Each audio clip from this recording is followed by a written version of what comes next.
Vai passar o medo, a angústia, a insegurança. Vai ficar para trás a saudade do abraço apertado, do almoço em família, do happy hour com os amigos. As coisas ainda estão fora de lugar. Viva o agora. Diga que ama. Pergunte se está tudo bem. Olhe com carinho quem mantém a cidade em segurança. Fique em casa, se puder. Respire. Trabalhe. É hora de pensarmos no todo. Somos o país que não desiste até o último segundo da prorrogação. E juntos daremos a volta por cima.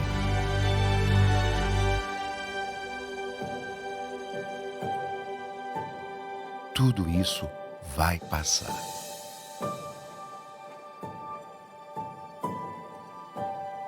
Enquanto não passa, conheça o novo jeito Quali de ajudar. Bom dia a todos e a todas.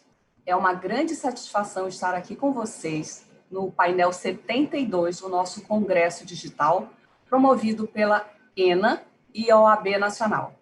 Gostaria, nesse primeiro momento, de saudar ao nosso presidente Felipe Santa Cruz pela realização desse maravilhoso evento, pelo nosso coordenador da ENA, Rony Duarte, nosso secretário Beto Simonetti e Fernanda Marinella. Nesse painel, nós vamos falar coisas muito importantes e sem as quais, com certeza, esse painel, esse congresso não estaria acontecendo, que são a gestão, o empreendedorismo e a inovação, especificamente na advocacia. Teremos 3 palestrantes, o painel vai durar 1 hora, falaremos primeiramente de gestão, com Lara Sellen, passaremos para empreendedorismo com Natália von Schosten, e depois, inovação com Rodrigo Badaró. Lara, como vocês bem conhecem, é advogada, consultora em gestão estratégica de sociedades de advogados há 22 anos, autora de 16 livros sobre o tema, sócia da Sellen Bertozzi Consultoria e presidente da Comissão Especial de Gestão, Empreendedorismo e Inovação da OAB Nacional, da qual eu faço parte com muita honra. Lara, a palavra está com você. Seja muito bem-vinda. Meu bom dia, que honra estar aqui com vocês. Eu quero saudar aqui os meus companheiros de painel, Cláudia, Natália e Rodrigo. Estamos aqui, o Amazonas, Alagoas e Brasília e Paraná unidos nesse Brasil todo, né? E, claro, não poderia deixar de agradecer o convite a esse congresso épico, né? Equiparável a um Rock in Rio, pela enormidade da participação. E eu quero parabenizar todos os envolvidos, organizadores, a turma dos bastidores, os palestrantes incríveis que eu tenho assistido desde segunda-feira, na pessoa do estimado Rony Duarte. E agradecer também, como não, cada um dos mais de 100 mil participantes e inscritos aqui. O tema que foi destinado a mim é a gestão, né? O nosso painel é Gestão, Empreendedorismo e Inovação, exatamente o nome de batismo da nossa comissão especial, que eu tenho realmente a honra de ter tantas pessoas incríveis juntos para a gente poder desenvolver um trabalho de evolução nesse quesito dentro da advocacia brasileira. Mas quando a gente fala de gestão, muitas questões vêm à cabeça. Em todos esses meus anos de consultoria, de palestras, de estudos, livros, etc., eu chego a uma conclusão muito claro para mim. Quando o universo da gestão encontra o universo da advocacia, grandes revoluções acontecem, grandes mudanças nas carreiras, grandes viradas de chave dentro dos escritórios, grandes progressos acabam acontecendo dentro das nossas estruturas. E o que é a gestão, né? É um nome tão aparentemente subjetivo, mas ele traz exatamente as grandes tomadas de decisão que nós temos que assumir enquanto sócios, enquanto condutores de um time, de um grupo, seja ele do tamanho que for, para reger essa turma, reger essa enormidade de variáveis que acontecem dentro de um escritório de advocacia, que não é somente o trabalho jurídico. Claro que ele é a grande, vamos dizer assim, a estrela dentro de um escritório, porque é isso que nós oferecemos para o nosso cliente, e precisa ter qualidade, precisa ter eficiência, enfim, a gente precisa atender essas expectativas daqueles que confiam em nós, mas a gestão ela vai ter toda uma rede por trás de pessoas trabalhando, seja ali atuando no cliente, seja ali servindo o café do escritório, seja ali cuidando do financeiro. A gente tem que pensar nos fluxos de trabalho, na produção jurídica, como que algo começa, se desenvolve e termina. E nós temos que pensar no marketing jurídico, no relacionamento com clientes. Isso faz parte da gestão também, isso precisa ser coordenado. E a gente precisa pensar no financeiro como a ponta do iceberg de tudo que a gente realiza. E esse financeiro precisa dizer coisas para nós. Então, a gestão é coordenar todas essas variáveis e, como eu disse, quando o universo da gestão encontra o universo da advocacia, grandes revoluções acontecem. A pandemia mostrou que a falta de planejamento e a falta de gestão, eu enxerguei dois lados aí dessa mesma moeda, quando falta, né, um planejamento. De um lado, ranger de dentes, muitas pessoas passando por muitas situações difíceis, complexas. Por outro, muitas novas ideias surgindo como um processo natural de adaptação e sobrevivência. Nós sabemos que a mudança faz parte da vida, nós estamos aqui como seres humanos exatamente por conta disso, porque nos adaptamos, e é assim que a gente cria cultura. E a cultura dentro do escritório de advocacia, ele evolui na medida em que os acontecimentos externos nos empurram para frente. Nesse pós-pandemia, uma das maiores revoluções que vão acontecer na nossa profissão é o nascimento das bancas modulares. Nós teremos alguns tipos e modelos diferentes e novos, oriundos dessa grande experiência que a gente está tendo de ficar dentro de casa, longe da nossa equipe, longe do nosso cliente, longe dos tribunais. Nós teremos as bancas tradicionais, elas não vão deixar de existir, continuaremos tendo escritórios, sim, mas nós teremos as bancas híbridas, nós teremos as bancas virtuais, e esses três grandes modelos passarão por retrofits neles, nos seus layouts. E nós teremos que, sim, com essas mudanças e com a tecnologia cada vez mais próxima de nós, cuidar da segurança das informações confidenciais dos clientes. Isso cada vez mais vai ser importante ter atenção com relação a isso.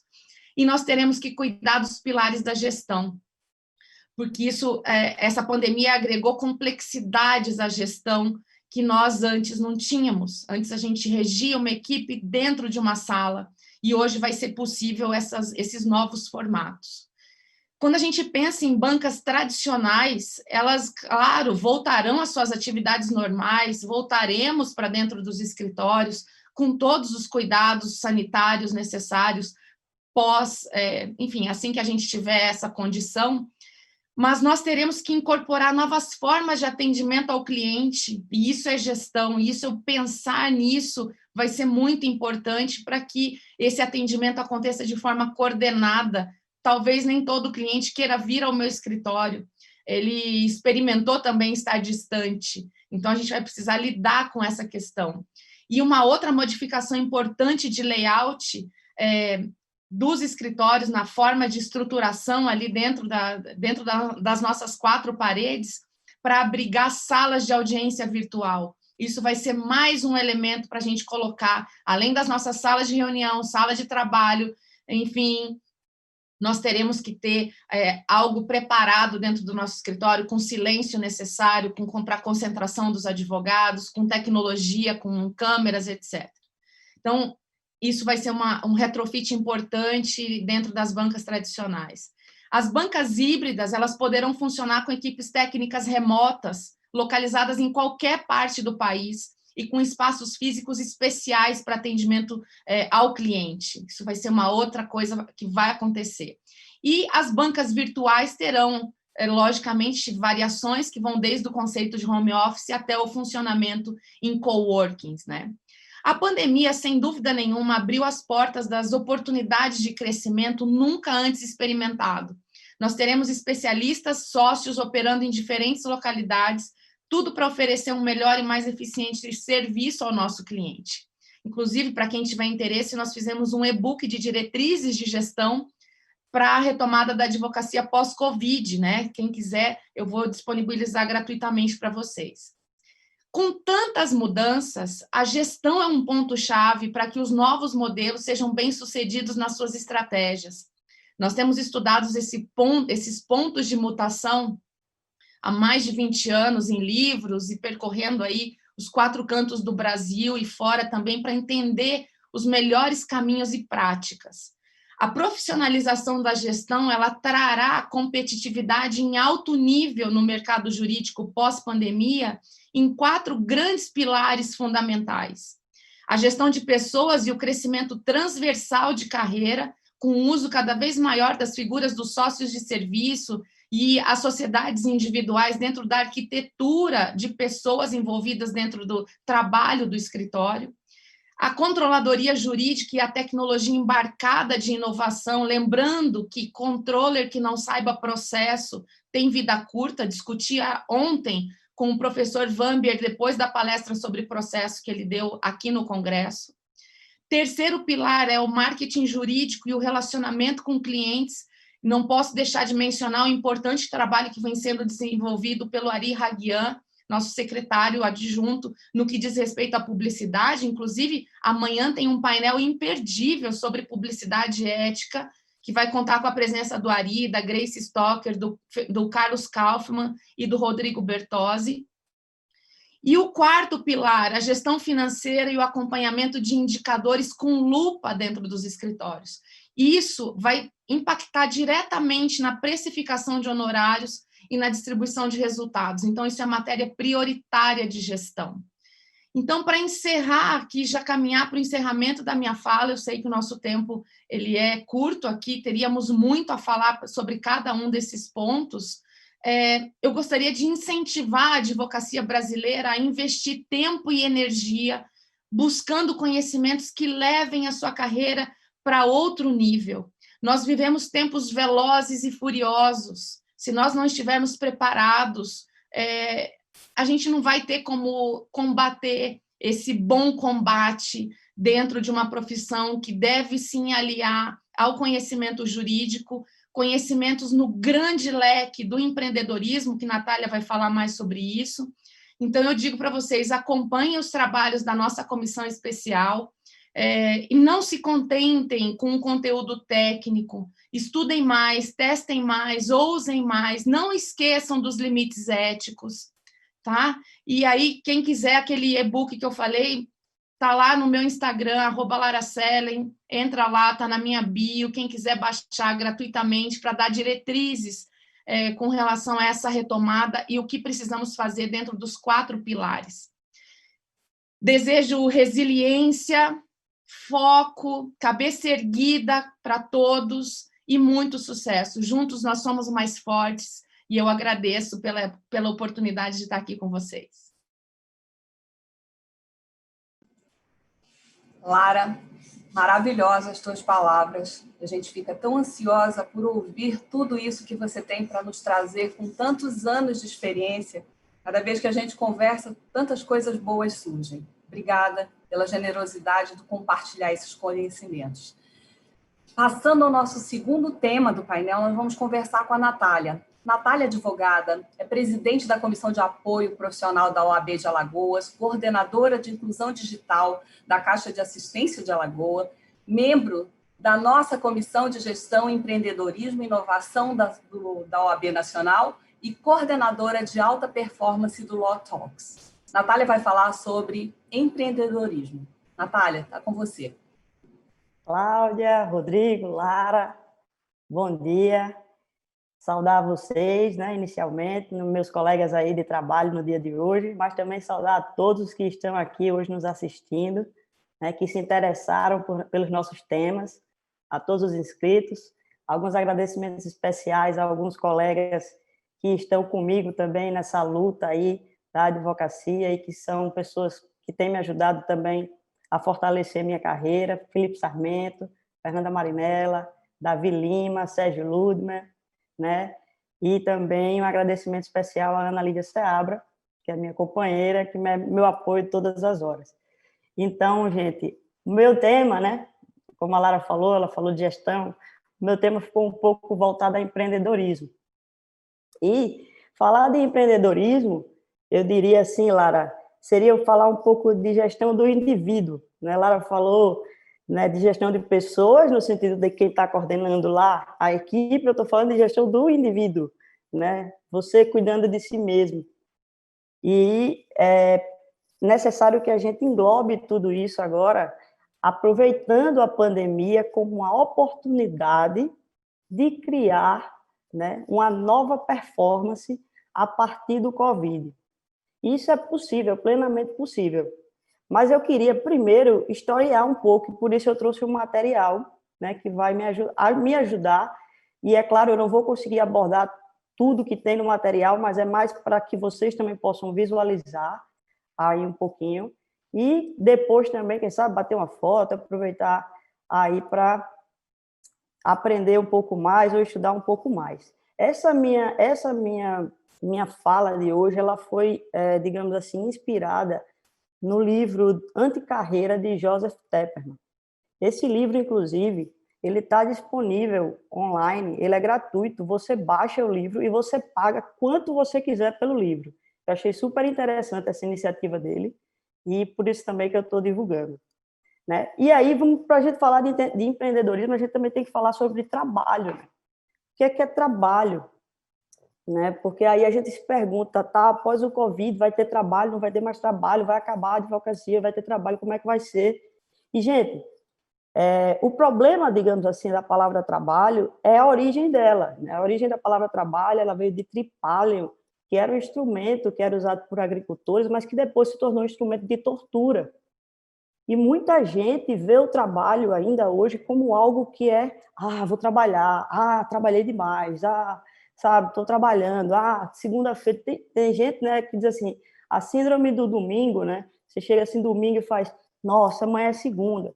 Tá, se você está passando por isso é um sinal de que você está indo pelo caminho errado, porque você está vendo o seu trabalho como uma tortura, e não é isso que você deve fazer. Mas a gente acaba sendo treinado desde criancinha, às vezes, a também ver o trabalho como algo assim. Por quê? Porque as mães da gente diziam assim, primeiro o dever, depois o lazer.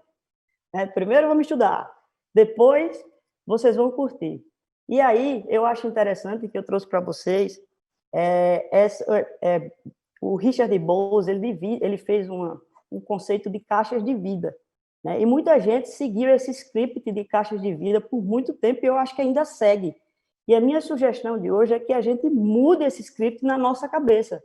Por quê? Porque a gente pensa, educação, né? Aquele período de estudo da infância, né? Faculdade, eu tiro meu diploma, né? Passo na OAB, sou advogada, tá. Aí depois eu começo a trabalhar, e aí eu faço uma pós, e eu começo a investir na minha carreira, eu não tenho tempo mais para nada, eu só faço trabalhar.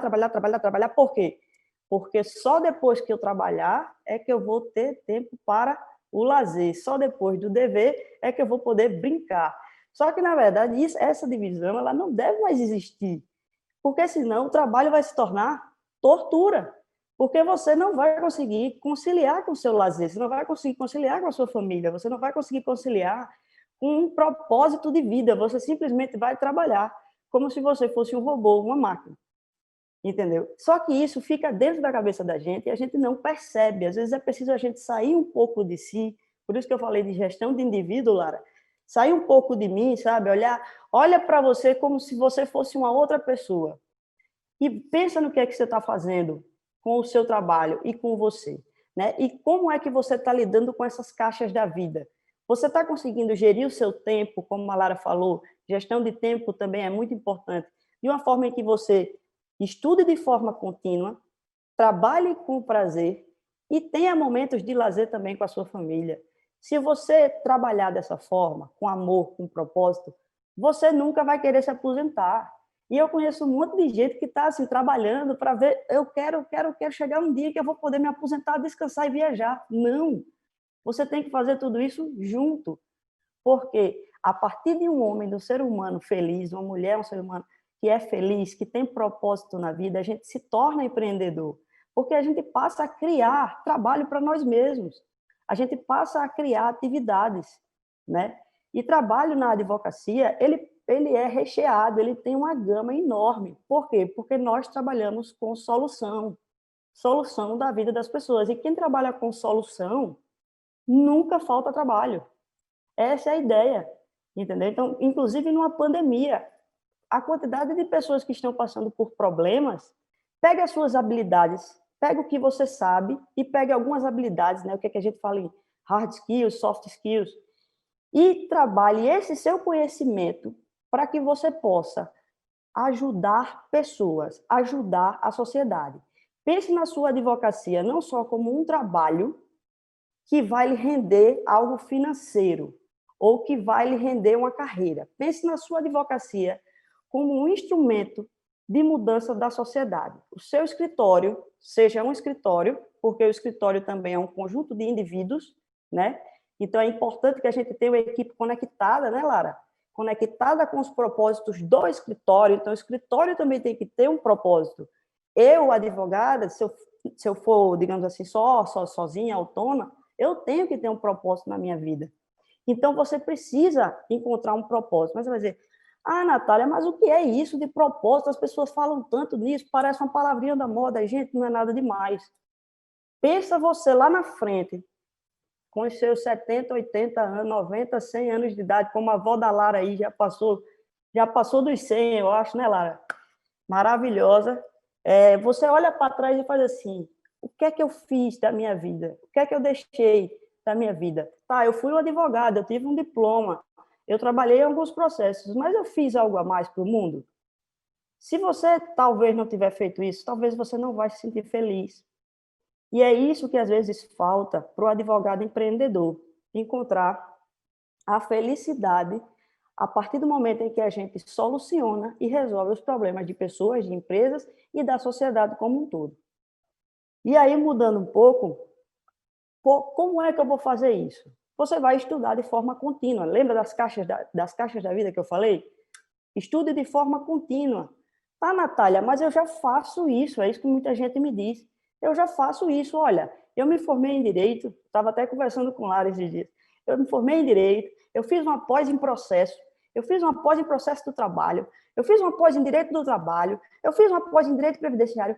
Não, não é disso que a gente está falando. É ótimo que você tenha feito tudo isso, você adquiriu vários conhecimentos, mas só que você ficou preso a um caminho estreito, entendeu? Você precisa ampliar o seu horizonte, você precisa enxergar a sociedade como uma águia, ver de fora. Gente, a pandemia ela era até previsível para chegar no Brasil, porque ela saiu da China, ela passou para a Europa, ela ia chegar aqui, e muitas pessoas poderiam ter se antecipado, sabe? Se antecipado no sentido de ter feito uma reserva financeira, ter se organizado para isso, já ter montado o teletrabalho, mas não, o que a gente viu foi aquela correria de todo mundo tentando fazer tudo, porque só se acreditou que chegou quando chegou o primeiro caso no Brasil. E é isso que a gente faz com a nossa vida. A gente espera acontecer o problema para que a gente comece a mudar. E a ideia do empreendedor hoje é aquele que não espera. Ele está em... Aí eu botei aqui, se não é formação contínua, é transformação contínua. Você tem que estar em transformação contínua. Hoje, você é advogado, especialista em processo civil, mas eu também posso ser uma cantora, eu também posso unir, né, ter outras fontes de renda, eu também posso explorar outras coisas, eu também posso ser empreendedora no sentido de montar empresas, porque se uma fonte de renda minha vai mal, eu tenho outros caminhos. Mas vamos focar na advocacia. Como é que eu digo que eu diria assim, que você é um advogado empreendedor hoje? Eu digo que você vai ter que passar por uma mudança de uma carreira de T para Pente. E aí é isso que o Joseph fala no livro dele, mas ele não fala voltado para a advocacia, é isso que eu estava querendo puxar para a advocacia. Que o T para o PENT é simplesmente isso aqui, gente. É a gente pegar a base do T são as soft skills e digamos assim, a parte, né, vertical do T são os conhecimentos. Quando eu estou processo civil, direito civil, eu continuo sendo T, sabe? Porque eu continuo estudando direito. E o que é que eu chamo e convoco vocês hoje? Subam para a base. Por exemplo, se eu sou um advogado criminalista, eu estou aqui na parte generalista. Eu já tenho uma pós em direito penal, em processo criminal e tenho alguma outra pós em processo. Tá, eu já estou no meu T. Como é que eu viro PENT, digamos assim? Ou PI, que é o meu próximo. Você vai pegar, por exemplo, e vai estudar linguagem corporal, certo? Para você entender melhor o seu cliente.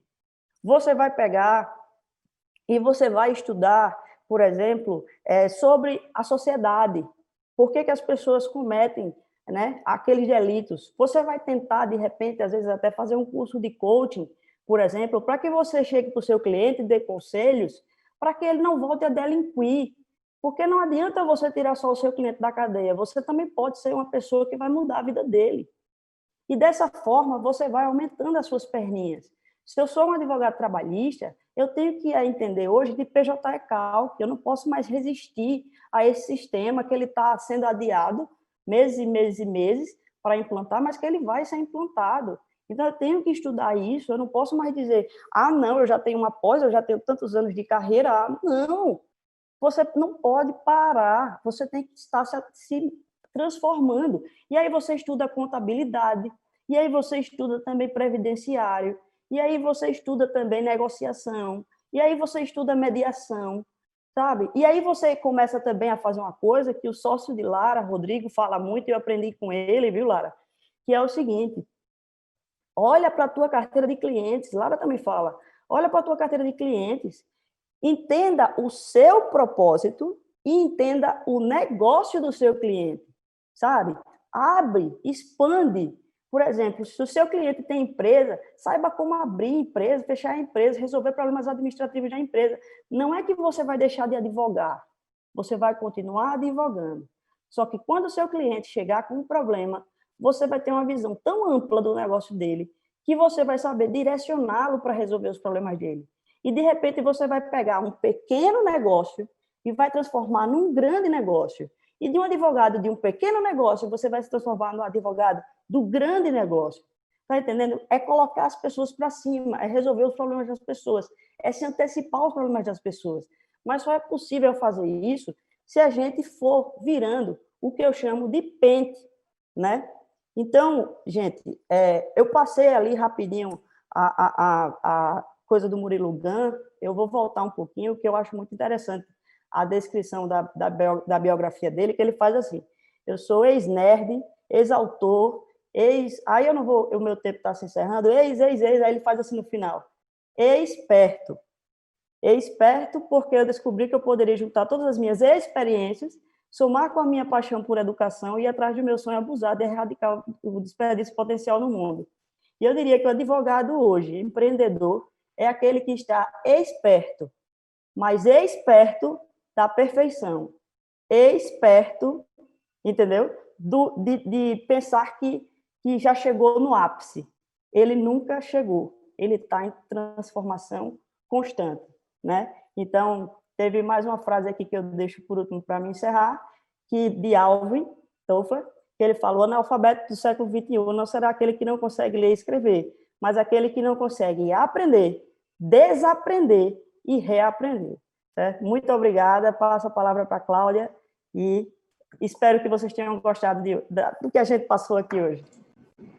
Natália, é excelente, acho que já dá para tirar a tela. Tá.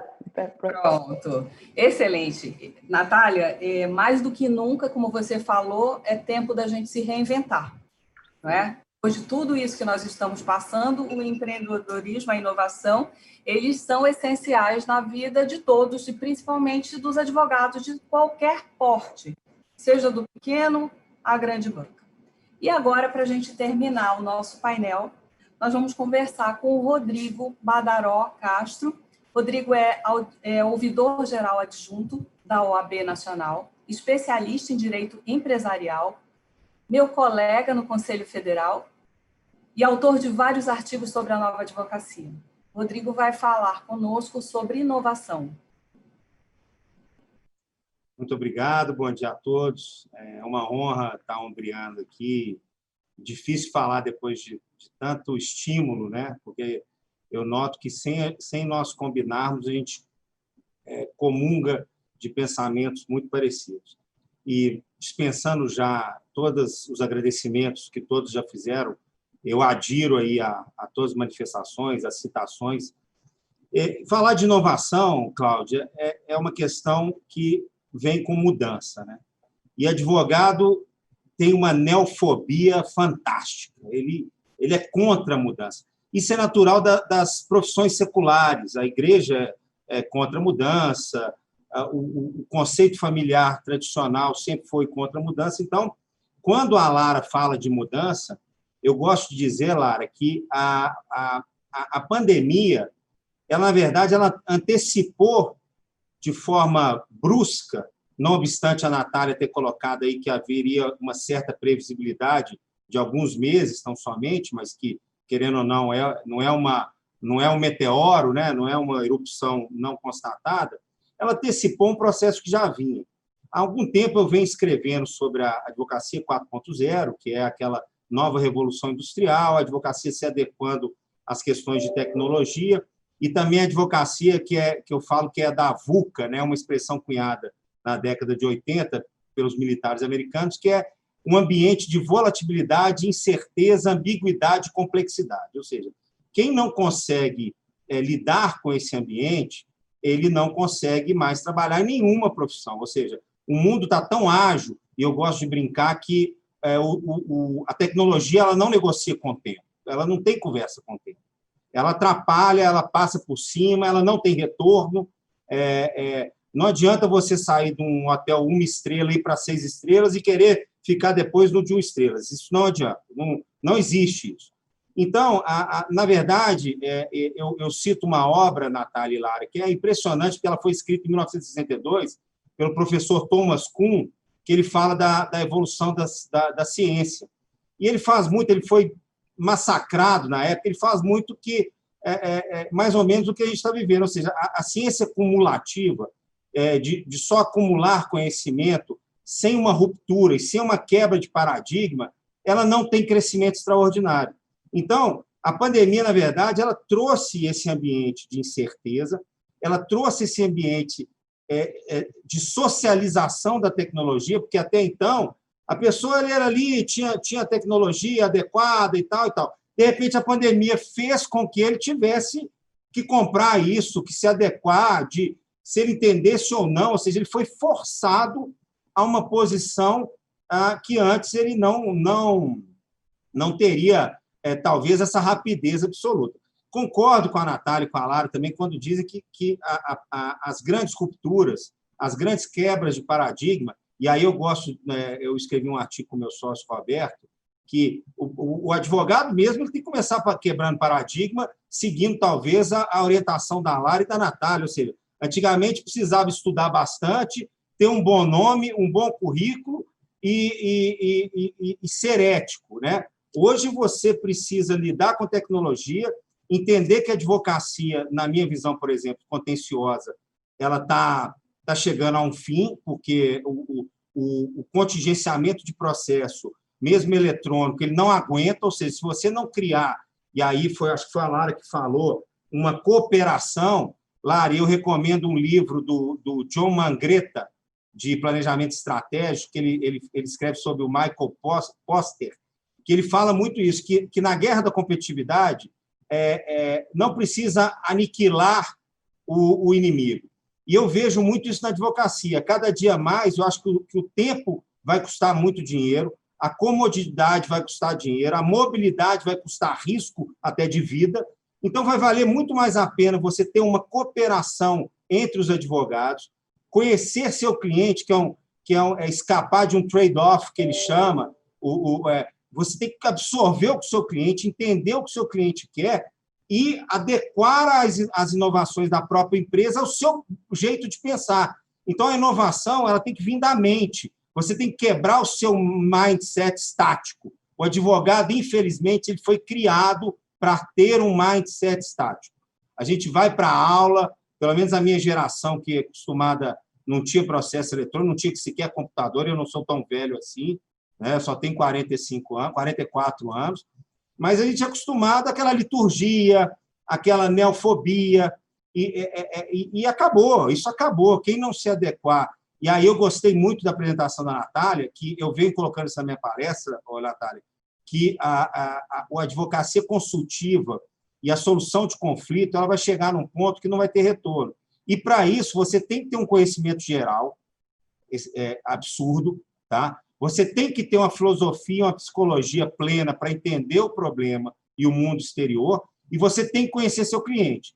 E mais, você tem que ter um sentimento, um controle emocional para lidar com os outros advogados sem litígio, porque o litígio ela vai custar caro. Hoje nós já temos robôs, programas. Eu gosto de brincar que eu vi uma pesquisa outro dia dessas grandes empresas de consumo que instalaram aqueles robôs de autocomposição, que, Cláudia, sequer no processo civil a gente aprende, né? Carnelucci falava que para ter o processo tem que ter a negativa e a pretensão resistiva. 70% dos processos não tinha nem negativa nem pretensão resistida. Então, tinha na briga. Então, assim, o caráter litigioso do Brasil, por todos esses conceitos, ele tem que terminar, porque o tribunal não suporta, não adianta a tecnologia, as decisões estão cada vez piores, querendo ou não, eu gosto por mais que seja o esforço de todos os julgadores, o volume é absurdo, por mais que o CPC tenha evoluído, tem um risco de se criar uma jurisdição elitista com custo altíssimo, que seria uma arbitragem propriamente dita, ou uma jurisdição de volume, mas, na verdade, a nova advocacia, a inovação, tem que trazer todos os elementos que a Lara colocou, que é de gestão, que a Natália colocou de empreendedorismo, e quebrar um paradigma. Ou seja, é o paradigma e eu brinco aqui que eu li uma obra até do professor lá da Universidade de Pernambuco, Paulo Fernando de Lima Oliveira, que ele brinca que a pandemia, ele falou da crise de 2008, e a pandemia foi bom, Deus me livre, nada com relação à saúde, mas ela fez todo mundo quebrar algum paradigma. Então, na época, ele escreveu que até o Richard Posner, que é altamente liberal, quebrou o paradigma dele quando teve a crise de 2008, que era previsível na tese de mestrado dele. A nossa pandemia não era previsível. Então, quais os paradigmas nós quebramos? Né? O nosso Ministério da Economia era totalmente liberal e virou keynesiano. Quebrou um paradigma. Né? Teve que quebrar um paradigma. Então, o advogado, se ele não conseguir ter esse open mind, de visualizar e aprender com isso, ele não vai se adequar à nova sociedade, à nova advocacia.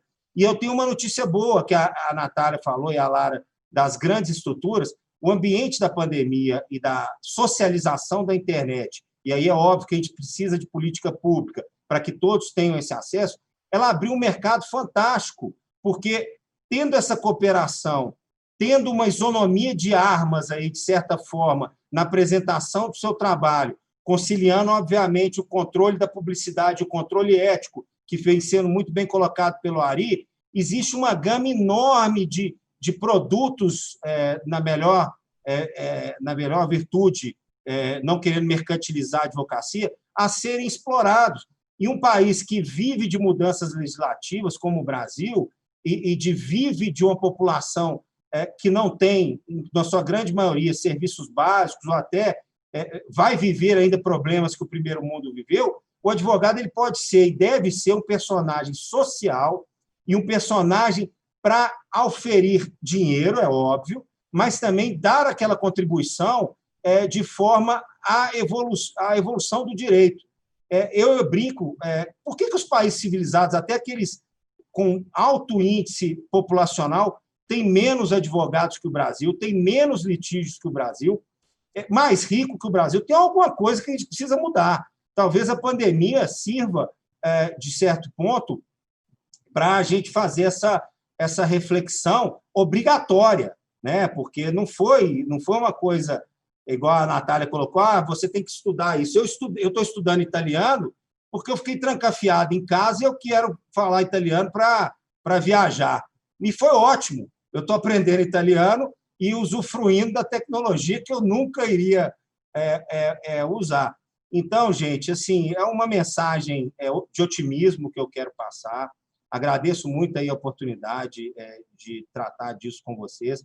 Eu queria até sugerir que mantenhamos nosso espaço de discussão, porque eu adorei, eu acho que as exposições anteriores complementam muito essa parte da nova advocacia que eu estou colocando, Cláudio.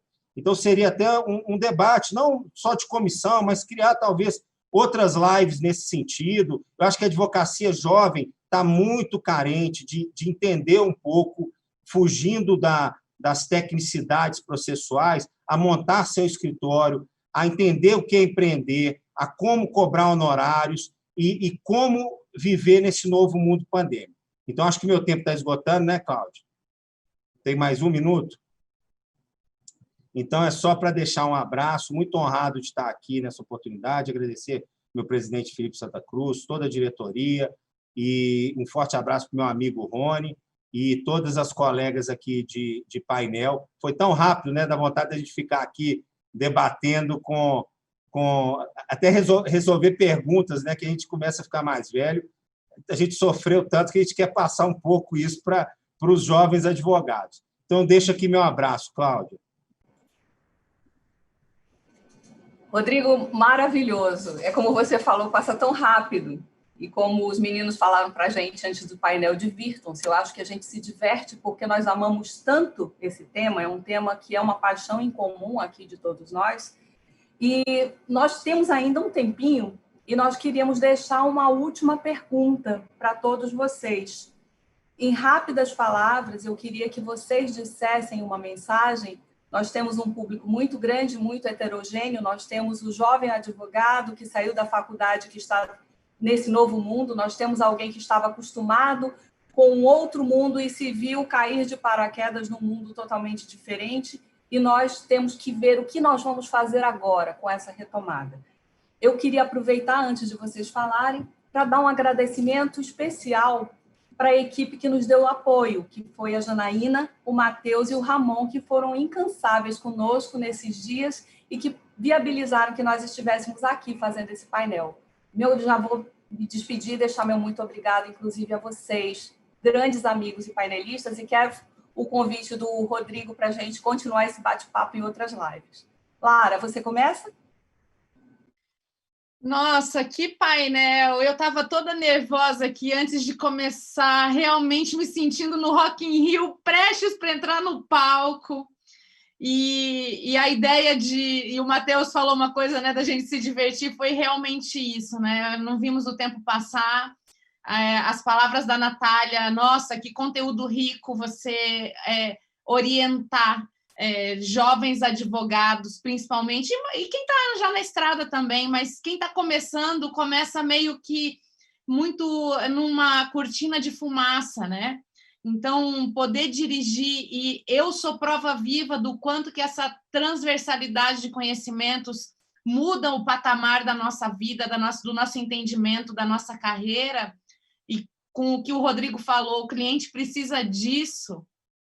A gente tem, sim, que ser especialista, bom naquilo que a gente faz, mas sem esse conhecimento de outras coisas, a nossa mente fica muito perdida, a gente não tem razoabilidade, muitas vezes não vamos ter o bom senso necessário para solucionar problemas, né? Penso que nessa retomada, e considerando que nós temos pessoas, como a Cláudia disse, de lugares, de todos os lugares, são 100 mil pessoas, mais de 100 mil pessoas de todos os cantos desse país, advogados e advogadas com graus de desenvolvimento de carreira também muito diverso.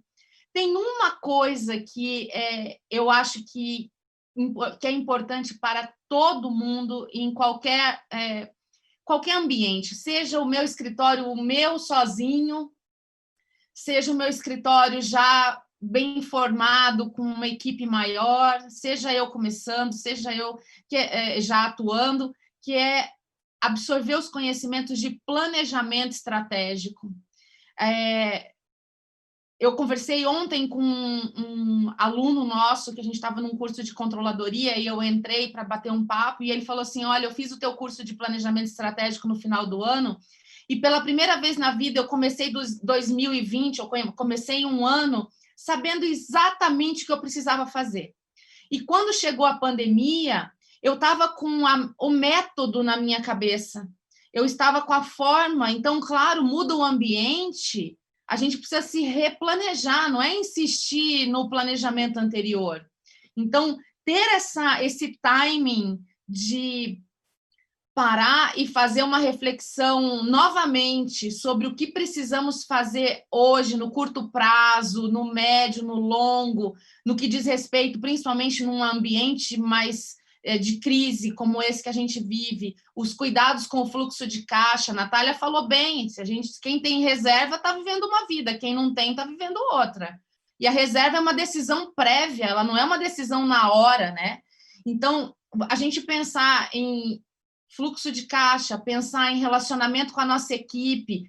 Quem não tem intimidade com a equipe, hoje está com problema, porque eu preciso conhecer a equipe, ela está longe de mim para poder conectá-la e trazê-la para o dia a dia do trabalho. E a mesma coisa vale para o cliente. Se eu não tenho intimidade com o meu cliente, se eu só ligo lá para ele querendo alguma coisa, pode ter certeza que ele se afasta da gente na hora de um problema, porque a gente não cria o vínculo. Então, o planejamento estratégico, ele é uma ferramenta importantíssima para que a gente consiga definir o que faremos, em quanto tempo, por que razão, atrelando ao propósito que a Natália falou, atrelando à inovação que o Rodrigo falou, que mudanças a gente precisa impor a nós mesmos. A inovação, ela não é uma luz que vai descer na sua vida, um belo dia de sol.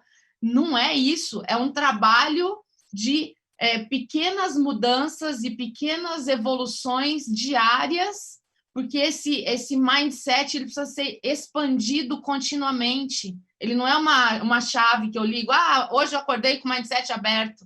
Não, ele é um músculo, ele é uma coisa com expansão infinita. Então, a gente precisa assumir essa responsabilidade. Eu acho que, para fechar aqui, para deixar os demais falarem, precisamos assumir a responsabilidade sobre a nossa carreira, sobre o nosso escritório, para viver no mundo de hoje, não no mundo de 10 anos atrás, ficar reclamando, era bom quando não tinha A, B ou C. Negativo. A gente precisa estar presentes, acompanhar o nosso cliente, acompanhar as novas gerações que vão trabalhar conosco e assim ser feliz para sempre nesse grande conto de fadas, entre aspas, que é a nossa carreira e a nossa vida. Obrigada mais uma vez, é realmente incrível poder estar aqui e concordo, vamos criar outros momentos de discussão sobre esses temas que precisamos. Obrigada, Cláudia. Obrigada, Natália. Obrigada, Rodrigo. Aprendi muito com vocês hoje. 5 minutinhos para a Natália, 5 minutos para o Rodrigo. Gente, obrigada também por estar aqui com vocês hoje. Obrigada também ao pessoal que assistiu. Espero realmente que a gente tenha conseguido deixar uma mensagem legal, apesar do pouco tempo, né? E aí a Cláudia me pergunta, o que é que a gente vai deixar de mensagem para o pós-Covid? Aí eu já vou dizer assim, Cláudia, se você só está pensando em fazer algo no pós-Covid, você já está errado. Você tem que estar fazendo algo agora para o futuro, o pós-Covid. Então, assim, era o que eu estava dizendo. E eu achei interessante que a Lara foi falando de mindset e ela foi fazendo assim, ó. Ela foi fazendo meu pente. Né, Lara? É o nosso pente, é a nossa transformação contínua. Então, eu na minha concepção, assim, com relação ao empreendedorismo, eu acho que você precisa focar em fazer algo que faça sentido para você. A advocacia ela não é só um diploma que você carrega, né? Um título que você tem e uma matéria que você vai lá no judiciário, como o Rodrigo falou, a inovação, eu acho que a tendência, né, Rodrigo, é talvez que a gente resolva cada vez mais conflitos fora do judiciário, né? Então, não é o seu diploma que te define, tá? O que te define realmente é o que você vai deixar nessa vida. Por isso que a gente fala, por isso que eu falei em propósito, e eu falo em propósito no sentido da empresa, em propósito em sentido do indivíduo. O indivíduo que não está alinhado com o propósito de sua empresa. Vamos supor que você já chegou para o seu empregador várias vezes e propôs alterar isso, alterar aquilo, e ele não. Cara, sai, sabe? Vai, monta o teu. Se você tem grandes ideias, faz. A gente tem que parar de ter medo nessa vida. Ninguém vive uma vida com medo. O medo é o que trava tudo que a gente faz. A gente fica pensando em estabilidade. Não, ao contrário, é pancada, é disrupção, crie seu momento, crie sua história, sabe? É a tal da régua, não deixe ninguém dizer o tamanho da sua régua, a vida é sua, né? Essa é a ideia que eu tenho, por isso que eu falei em propósito. Então eu acho que você tem que pensar o seguinte, na advocacia: de que forma eu posso exercer a minha profissão usando as habilidades que eu tenho, os conhecimentos que eu tenho, para ajudar a solucionar os problemas da vida das pessoas e da sociedade. Se você pensar nisso e focar nisso e começar a fazer algo além, tipo, pensar em, eu estou atendendo meu cliente, eu estou atendendo a empresa do meu cliente, e eu vou gerar com o meu trabalho um impacto positivo social, né? Não focar apenas nos meus honorários. Tem aquela tal da lei do retorno. A gente colhe o que a gente planta. A energia positiva, ela vai passando, ela vai crescendo, né? E aí a gente vai plantando bem, a gente vai colhendo bem. E eu garanto a você, quando a gente foca em ser melhor, ser uma pessoa melhor cada dia, você esquecendo do ter, porque a gente está muito acostumado em pensar no ter, né? Eu quero ter um carro melhor, eu quero ter um apartamento, eu quero ter um não sei o que, eu quero ter. Mas você esquece que para ter você precisa ser. Você primeiro depois você tem. O ter é consequência. Pensa no dinheiro como consequência. Quem foca muito só no dinheiro esquece de ser, sabe? E ser é o que te traz, às vezes, muito dinheiro. E, às vezes, nem é o dinheiro que te traz a felicidade. Pensa nisso também. Tem muita gente que pensa em ter muito dinheiro e esquece que a felicidade, às vezes, está em coisas menores. Faz só da sua advocacia algo que seja melhor para o mundo, para a sociedade, para o seu bairro, para a sua localização. Pensa nisso. Usa a tua habilidade, usa o teu conhecimento para isso. Essa é a minha mensagem, mas eu também queria aproveitar e fazer um agradecimento a um grupo de amigos chamado Especialistas. Elas sabem quem são. Eu queria agradecer também, porque elas estão sempre comigo. Lara, presidente, né, da nossa comissão, Cláudia, parabéns aí pela coordenação e também pelo trabalho lá na comissão, né, pelo trabalho no Conselho Federal. Rodrigo, grande satisfação aqui estar contigo nesse painel. Espero voltar a revê-lo. E última coisa seja esperto. Seja não, esteja esperto, porque não é seja, esteja sempre esperto da perfeição ou de estar na melhor forma da advocacia que você pense em ter. Essa é a minha mensagem. Cláudia, fechando, o recado que eu dou, fazer uma coisa, né, não sou coaching, não sou propagador de utopias, mas basicamente sair do viés estático, perder a neofobia, que todo mundo tem, tudo que é novo cria medo, cria receios, ansiedades.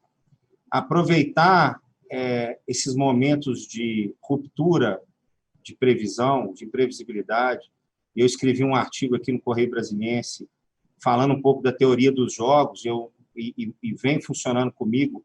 Nesse momento de imprevisibilidade, eu nunca fiz tanto acordo e tanta solução amigável, ou seja, parece que a terra tremeu para todo mundo, o tempo fechou e todo mundo perdeu um pouco o rumo e buscou a razão, de certa forma, para se adequar e perder um pouco do seu parâmetro.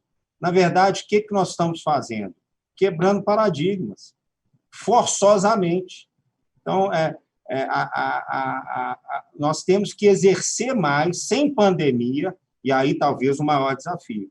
Acabou a pandemia, se Deus quiser, voltamos ao normal. O que vai me fazer quebrar o paradigma? Como eu falei de Thomas Kuhn, eu só vou acumular conhecimento, é óbvio que você tem que acumular conhecimento, mas as grandes visões extraordinárias, e essas acontecem com as mudanças, elas são pensadas por alguém que acordou de manhã e falou, não está dando certo isso aqui, né? Eu tenho que fazer um celular que, poxa, ele tem que passar a televisão, ele tem que ter os contatos, ele tem que fazer na internet. Então, acho que, querendo ou não, o ser humano está tendo um sprint de tecnológico tão grande que a gente nunca teve. Então, talvez, se você for pegar aí 200 anos para trás, por isso da Revolução 4.0, que é a nova Revolução Industrial, a gente chegou num momento que é capaz de, alguns meses, a gente ver coisas que seriam inimagináveis, não há 20 anos, mas há 3 anos. Então, se aproximou muito o futuro da gente. E eu queria falar uma coisa que aí mexe um pouco com o que eu vejo hoje, Cláudia, e aí é uma mensagem. A tecnologia, ela tem que te fazer o bem. As redes sociais, ela precisa fazer o bem. Então, o que eu vejo de pessoas perdendo tempo, energia, e o advogado, às vezes, se expondo, e não só o advogado, todas as profissões, perdendo carreira, a família se expondo na rede social, essa disseminação do ódio, dos fake news, isso é um absurdo, isso é uma tragédia. É igual o Santos Dumont, quando ficou triste que inventou o avião e usaram para matar em massa nas guerras. Assim, você não pode deixar que a internet vire isso. E eu brinco que Nietzsche já falava, né, Cláudia, que você, quando combate muito o monstro, você corre o risco de virar um monstro. Você olha demais para o abismo acaba olhando para você. Então, às vezes, você começa inocentemente a degladiar, porque não é diálogo, a discutir, usando o seu freedom of speech, e acaba, daqui a pouco, envolvido num ódio, numa polêmica tão grande que você está perdendo o seu tempo, perdendo a carreira e mais, usando a inovação só para prejudicar terceiro e se auto-prejudicar. Você não está ganhando nada com aquilo. Então, era uma mensagem aqui de paz que eu mandaria finalizando minha exposição. Obrigada a todos. Lara, Natália, Rodrigo, equipe de apoio, a todos da OAB Nacional e da ESA, por esse momento maravilhoso que nós pudemos vivenciar e compartilhar com vocês. Um bom congresso, que nós ainda temos 3 dias pela frente, cheio de coisas boas. Tchau, gente.